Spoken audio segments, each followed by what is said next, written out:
및 형제 사이를 이간하는 자이니라. 아멘. 오늘 말씀은 몇 가지의 독립적인 교훈을 담고 있습니다. 간략하게 하나님께서 오늘 우리들에게 주신 교훈들을 살펴보고 하나님께서 주신 말씀대로, 하나님께서 주신 지혜대로 오늘 하루를 살아낼 수 있도록 함께 기도하고 함께 은혜를 누리는 그런 시간 되기를 원합니다. 먼저 하나님께서 가장 명확하게 우리들에게 말씀하신 것은 무엇입니까? 너희들은 절대로 보증 서지 말아라 라는 것입니다. 아들아, 너는 절대로 보증 서지 말아야 한다 라고 알려주고 있습니다. 1절에 등장한 담보한다 라는 이 단어에는 책임진다 그리고 헌신한다 라는 그러한 의미가 담겨져 있는 단어입니다.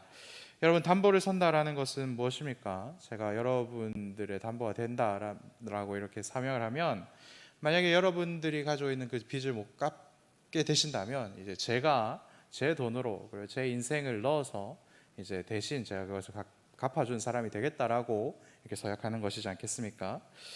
그런데 이 담보를 서고 그리고 보증을 서주는 것은 굉장히 역사가 오래된 것이다 라고 성경은 우리들에게 말씀하고 있습니다. 창세기 38장 17절과 18절을 보면 유다가 다말에게 담보물로 도장과 끈과 지팡이를 주는 모습이 기록되어 있죠. 그리고 출애굽기 22장 26절 말씀을 보면 이웃의 옷을 전당 잡았을 때에는 해가 지기 전에 그에게 그 옷을 돌려주어라 라고 하나님께서 말씀하시는 것을 우리가 볼 수가 있습니다. 그래서 담보 그리고 보증 서는 것은 하나님께서도 허락하신 형태의 계약이다라는 것을 우리는 알 수 있는 것입니다. 그런데 오늘 잠언 말씀은 그렇게 법적으로 할 수 있는 것이 보증이고 담보를 잡는 것이지만, 하지만 이웃을 위하여서 그리고 타인을 위하여서 아들인 네가 보증을 서는 것은 굉장히 위험한 일이기 때문에 너는 될 수 있으면 보증을 서지 마라는 것이 아니라 절대로 보증을 서지 말아야 된다라고 오늘 솔로몬 기자는 말하고 있습니다. 요즘은 잘 등장하지 않지만 영화나 드라마의 소재 중에 굉장히 자주 등장했던 것이 보증 잘못 섰다가 일가족이 길바닥으로 나앉게 되는 그러한 스토리들을 우리는 자주 접했던 것을 기억합니다. 그래서 이 당시 보증은 우리는 굉장히 고도화되어 있고 굉장히 복잡한 사회를 살기 때문에 말보다는 기록물이 중요하지 않습니까? 그런데 이 당시에는 모든 이런 계약은 말로써 진행이 되었습니다.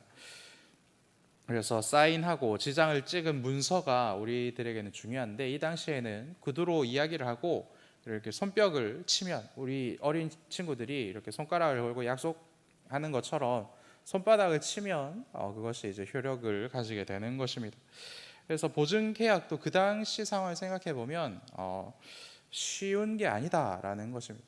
그 보증을 서는 사람과 그리고 보증을 부탁하는 사람들이 서로 이렇게 대화가 되고 그리고 합의가 된 것이고, 그리고 손바닥을 치는 행위를 하여서 나도 동의하고 너도 동의하였다라는 그런 일련의 과정들이 필요하다라는 것입니다. 그런데 이 아들은 그러한 손바닥을 치고 네가 힘드니까 내가 도와줄게 하는 그런 생각은 네가 아직 보증의 그런 무서움을 잘 모르기 때문에 함부로 한 것이니 너는 하지 말아야 되고, 만약에 그렇게 했다면 너는 거기에서 속히 빠져나와야 된다라고 오늘 잠언 기자는 말하고 있습니다. 왜 이러한 보증을 서면 위험하게 되는 것입니까? 이웃과 그리고 내 친구 그리고 나의 타인은 이 보증 관계가 세워지기 전에는 동등한 관계였지요. 그런데 내가 그 사람을 대신하여서 보증을 서는 그 순간 어떠한 관계가 되는 것입니까? 그 순간부터 이제는 상하 관계가 되는 것입니다. 그래서 보증을 선 사람은 올매매에 걸린 새와 같고 그리고 덫에 걸린 짐승과 같다라고 오늘 기자는 말하고 있는 것이죠. 그래서 이제 내 목숨이 내 것이 아니고 이제 얽히고 잡힌 인생이 되는 것이다 라고 강력하게 경고합니다. 그렇기 때문에 두 번이나 너는 스스로를 구원하라 라고 이렇게 말하고 있는 것이죠. 네가 동의하고 손바닥까지 쳐서 이렇게 보증을 서줬다면, 그래서 그 계약이 이제는 물을 수 없는 것이 되었다면, 그렇다면 너는 그 사람의 손에 잡힌 인생이 되었으니 즉시 너의 주인에게 가서 간구하고 너의 인생을 구해내어야 한다. 그것이 네가 할 수 있는, 네가 누릴 수 있는 가장 큰 지혜이다라고 말하고 있는 것입니다. 그래서 그것을 해내기 위해서, 너의 인생을 구해내기 위해서 너는 잠들지도 말아야 되고 너의 눈꺼풀이 잠기지도 말아야 된다라고 말씀하고 있는 것이지요. 첫 번째 잠언은, 그래서 어린 아들이 어줍지 않게 보증이 무엇인지 잘 모르고서 이웃과 그리고 다른 사람들의 그런 보증 관계를 맺지 마라라는 그러한 교훈인 것이지요. 너의 삶도 책임 못 지는 인생이 다른 사람 인생을 어떻게 책임질 수 있겠는가? 그러니 너는 괜히 호기로운 마음으로 그러한 것들을 하지 말고 네 인생이나 잘 책임지면서 그렇게 너의 가족들 잘 챙기면서 그렇게 살아야 된다라고 아버지 되신 분이 말씀하고 있는 것이죠. 그런데 인생을 살아가다 보면 보증을 세워야 될 때가 있습니다. 그죠? 보증인이 필요할 때가 있습니다. 나 혼자 열심히 잘 살고 내 능력이 이렇게 우리 가족도 먹여 살리고 우리 교인들도 같이 살 수 있고 우린 민족과 나라를 같이 먹여 살릴 수 있는 그런 능력이 있다면 이런 보증이 필요 없을 수도 있겠지만 우리는 살아가면서 이런 보증이 필요한 때를 겪게 됩니다. 저도 보증인을 한번 세워본 적이 있습니다. 왜 세웠냐면 제가 사업을 해서 세운 건 아니고 제가 대학교 1학년 때 20년 전입니다. 처음으로 이렇게 단기 선교를 나가려고 하니까 저는 아직 군대를 갔다 오지 않은 시점이었습니다. 그래서 그때는, 요즘은 없어졌다고 하는데 그때는 군대 미필인 남성이 해외를 나가려고 하면 보증인을 세워야 했습니다. 그래서 굉장히 돈이 많은 사람이어야 하고 그래서 재산도 이렇게 좀 증명을 해야 되고 그런 복잡한 과정들이 있었습니다. 제 주변에는 돈이 많으신 분이 없었습니다. 그리고 돈이 많으신 분이 저를 보증해 줄 리가 없다고 생각을 했습니다. 그래서 누가 나를 위해서 보증을 서주지 않는다는 것이 별로 슬픈 일이 아니었습니다. 당연한 일이라고 생각했죠. 그런데도 이제 보증이 필요했으니까 찾아봤습니다. 그래서 저를 보증해 줄 만한 기관을 하나 찾았습니다. 보증보험이라는 것이 있었습니다. 그래서 그 당시 돈을 7만 원을 내고 이제 그 보증보험이 저를 이제 대신 보증해 줘 가지고 해외를 단기 선교를 갔다 왔던 적이 있습니다. 그래서 보증을 세우는 이유는 무엇입니까? 이 사람이 병역을 기피하기 위해서 출국하는 것이 아닙니다. 이 사람 반드시 돌아옵니다라는 것을 돈 많으신 분들이 이제 보증을 해줘서 만약에 돌아오지 않으면 내가 어느 정도 배상을 하겠습니다. 이런 계약을 맺는 것이지 않습니까? 그래서 이 보증이라는 것은 굉장히 좀 위험하고 무서운 것이고 그리고 굉장히 큰 책임이 따르는 것이다라는 것을 그쯤에서 좀 깨닫게 되었습니다. 왜냐하면 그때는 저에게 7만 원이라는 돈 정말 큰 돈이었거든요. 그래서 이게 장난이 아닌 거구나라는 것을 그때쯤 깨달았던 것 같습니다. 근데 보증의 위험이 이렇게 큰데도 근데 여러분 너무나도 쉽게 우리를 위해서 보증을 서주시는 분이 있으십니다. 그분이 누구십니까? 바로 우리의 주인 되신 예수님이시죠. 우리가 십자가의 예수님 믿기만 하면 예수님은 나의 모든 죄를 용서해 주시고 하나님의 자녀가 되는 권세를 주시고 죄에서 자유할 수 있는 권세를 주십니다. 재산이 아무리 많은 사람도 그리고 보증보험도 나의 인생을 대신해서 죽어줄 수는 없습니다. 그렇지 않습니까? 그런데 예수님은 이미 나의 죄를 대신하여서 죽어주셨고 우리가 예수 그리스도의 십자가를 믿는 믿음만 있으면 예수님은 영원토록 우리의 이름을 그리고 우리의 인생을 보증해 주시는 분입니다. 그렇기 때문에 어줍지 않게 보증이 뭔지도 모르고 보증을 서서는 안 되지만 나를 위해서 보증을 서주신 예수님의 사랑을 깊이 경험한 그리스도인들에게는 하나님께서는 너희들의 십자가를 지고 나를 따르라 라는 말씀을 하십니다. 그래서 믿음을 위해서 사랑을 위해서 믿음의 헌신을 할 때가 오는데 그때를 너희들은 잘 준비하라 라고 하나님께서 말씀하시는 것이죠. 그리스도의 사랑으로 충만한 자가 하나님께서 사랑하시는 영혼을 위해서 자기 모든 것을 걸고 보증을 해야 하는 그런 때가 한 번씩은 찾아오게 된다라는 것입니다. 요셉을 죽이려고 했던 유다가 하나님의 사랑을 깨달았을 때 어떻게 변했습니까? 베냐민을 대신해서 내가 대신 감옥에 잡혀 있겠습니다라고 보증인을 자처하였고 바울의 종 바울도 종이었던 오네시모를 위하여서 자신이 직접 보증인이 되어준 것을 우리는 말씀을 통하여서 배우지 않았습니까? 우리가 성령으로 충만하여 하나님의 사랑을 깨닫고 예수님께서 나를 위하여서 당신의 목숨까지 아끼지 않고 내어주셨다라는 그 사랑을 깊이 체험하면 그 사랑을 전하고 그 사랑을 전해야 하는 때가 오게 된다라는 것입니다. 내가 재산상으로 아니면 혹은 이 땅에서 그런 명예로운 것들을 모두 다 잃게 되는 것을 뻔히 알면서도 그것을 감당하게 되는 그런 어리석은 것을 믿음으로 선택하는 때가 우리들에게 찾아온다라는 것입니다. 사랑하는 여러분, 어줍지 않게 보증이 뭔지도 잘 모르면서 하나님의 사랑을 잘 모르면서 그렇게 보증 서는 그런 어리석음은 우리가 버려야 하지만, 하나님의 사랑을 알기 때문에 모든 것을 다 잃을 줄 알면서도 사랑의 헌신을 할 줄 아는 그런 믿음은 우리가 가져야 할 줄 믿습니다. 그때가 언제인지는 저는 잘 모릅니다. 하나님과 여러분들과의 관계 속에서 그 사랑이 정말로 확실할 때, 그때는 여러분들이 이러한 희생과 헌신도 할 줄 아는 그런 복을 누리시길 바랍니다. 계속해서 하나님께서 우리들에게 말씀하시는 것은 게으르지 말아야 한다라는 것입니다. 무엇에 빗대어서 게으르지 말아야 한다 말씀하십니까? 개미에 빗대어서 게으르지 말아야 된다고 말씀합니다. 부지런한 개미에게는 두령도 없고 감독자도 없고 통치자도 없다라고 말하고 있지요. 그래서 개미는 여름에도 일하고 가을에는 곧 추수할 것이 많은 가을에는 더 열심히 일하는 것을 보라.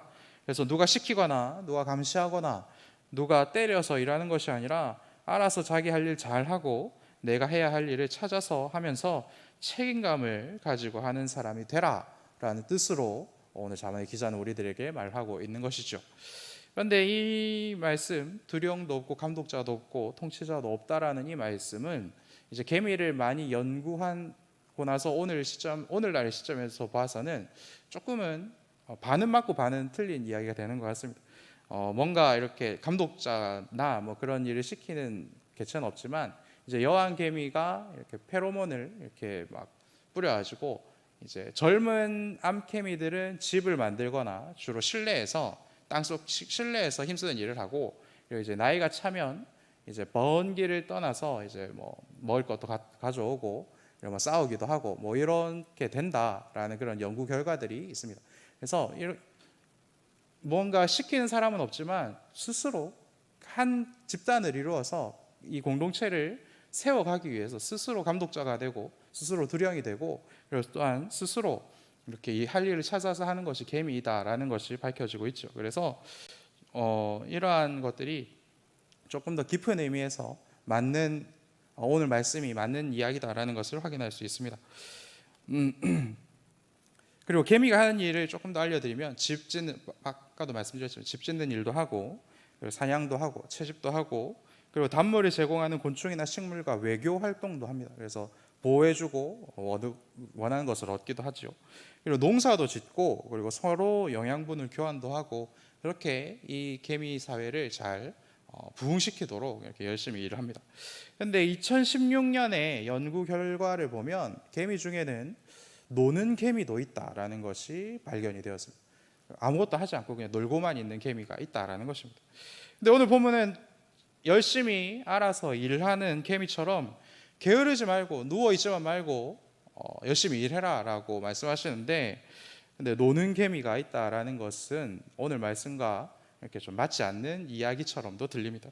그런데 실상을 살펴보면 그렇지가 않습니다. 오히려 오늘 말씀의 그 의미가 훨씬 더 강하게 나타나는 것을 볼 수 있습니다. 이 놀고 있는 개미들의 역할이 뭐냐면, 평생을 놀고 먹고 자는 데 쓰는 것이 아니라 일 열심히 하느라 피로해지고 그리고 좀 아프고 병든 개미들이 생기면 그때 대신 그 일들을 해주러 나가는 개미로서 이렇게 예비조처럼 이렇게 운영하는 개미들이 있다라는 것입니다. 그래서 일 잘하는 개미들이 죽을 때까지 일만 하며 그렇게 사는 것이 아니라, 탈진이 오고 공황이 오고 회의가 생기고 그리고 뭔가 비상 상황이 생기면 놀고 있었던 개미들이, 쉬고 있었던 개미들이, 그리고 힘을 비축하고 있었던 개미들이 대신 일하러 뛰어가고, 그리고 그렇게 힘든 개미들은 이제 좀 쉬게 만들어주는 그런 장치들이 개미들에게 있다라는 것입니다. 우리 교회도 마찬가지여야 합니다. 죽어라고 몇 명만 일해서 몇 명의 헌신으로만 세워져 가는 것이 이 교회가 아니다라는 것입니다. 하나님께서 나눠주신 달란트를 함께 게으르지 않게 잘 사용해서 함께 동역해야 하는 것이 바로 이 땅의 교회의 모습이어야 하지 않겠습니까? 한 명이 이것도 하고 저것도 하고 이것도 하면 100% 탈진을 합니다.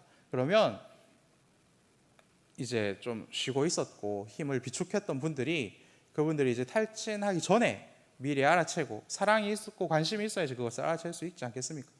이제 좀 쉬십시오, 제가 좀 하겠습니다. 이러한 분들이 많이 있어야 이 교회도 이렇게 열심히 게으르지 않게 그리고 탈진하지 않으면서 이렇게 열심히 달려갈 수 있지 않겠습니까? 이번 주에 교육부 회의를 하였습니다.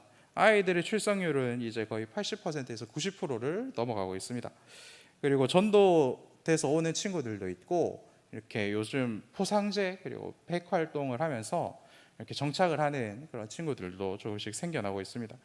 그런데 선생님들께서 하는 말씀이 아이들은 오고 있는데 이 아이들을 가르칠 교사가 부족합니다라는 말씀을 하십니다. 누가 시켜서 하는 게 아니라 우리 다음 세대들을 몸으로 뛰면서 길러내야 될 교사들이 굉장히 부족한 것이 현재의 상황입니다. 여러분, 사실 여기 새벽마다 여기 오셔가지고 기도하신 분들에게는 상관이 없는 얘기이긴 하지만 코로나 시절 우리가 주일을 보낼 때 얼마나 편히 누워서 이렇게 지냈던 기억들이 있습니까? 얼마나 편하고 얼마나 책임지지 않아도 되고 얼마나 신경 끄고 얼마나 즐겁게 지냈습니까? 그런데 이제는 우리가 이렇게 몸을 써야 하고 그리고 탈진하여 손이 필요한 교사들을 대신하여 현장에 투입되어야 할 때이다라는 것을 우리는 오늘 말씀을 통해서 배울 수가 있어야 합니다. 충분히 쉬셨다면 이제는 일어나서 다른 사람들 쉬게 해주는 개미처럼 함께 아름다운 동역을 할 줄 아는 그런 믿음을 가진 여러분들이 되시길 바랍니다. 예수님의 사랑으로 충만하여 자기의 십자가를 지는 것처럼 말이지요. 우리가 이렇게 하나님의 사랑을 알아서 믿음의 헌신을 하여 영혼을 사랑하고 경솔히 행하지 않고 서로를 위하여서 힘을 내야 하는 이유가 무엇입니까? 우리가 오늘 본문 뒤에 나오는 하나님께서 경멸하는 자, 교만한 자, 악한 계교를 쓰는 자, 거짓말하고 이간질하는 자가 되지 않는 방법이 사랑의 헌신을 하고 사랑의 게으름을 피하여 서로 동역하는 모습에서 나타나기 때문에 그렇습니다. 사랑하는 여러분, 하나님의 사랑으로 충만하여 믿음의 헌신을 하는 저와 여러분들 되기를 바랍니다. 또한 열심히 일하여 지금 탈진하여 어쩔 줄 모르는 그러한 분들을 믿음의 눈으로 찾아내시고 그 자리에 대신 들어가 주시거나 아니면 같이 들어와서 함께 믿음의 일을 같이 들어주는 그러한 착하고 충성되며 게으르지 않는 그러한 저와 여러분들이 되시기를 간절히 축복합니다. 함께 기도하겠습니다. 하늘에 계신 우리 아버지의 이름을 거룩하게 하시며 아버지의 나라가 오게 하시며 아버지의 뜻이 하늘에서와 같이 땅에서도 이루어지게 하소서. 오늘 우리에게 일용할 양식을 주시고 우리가 우리에게 잘못한 사람을 용서하여 준 것 같이 우리 죄를 용서하여 주시고 우리를 시험에 빠지지 않게 하시고 악에서 구하소서. 나라와 권능과 영광이 영원히 아버지의 것입니다. 아멘.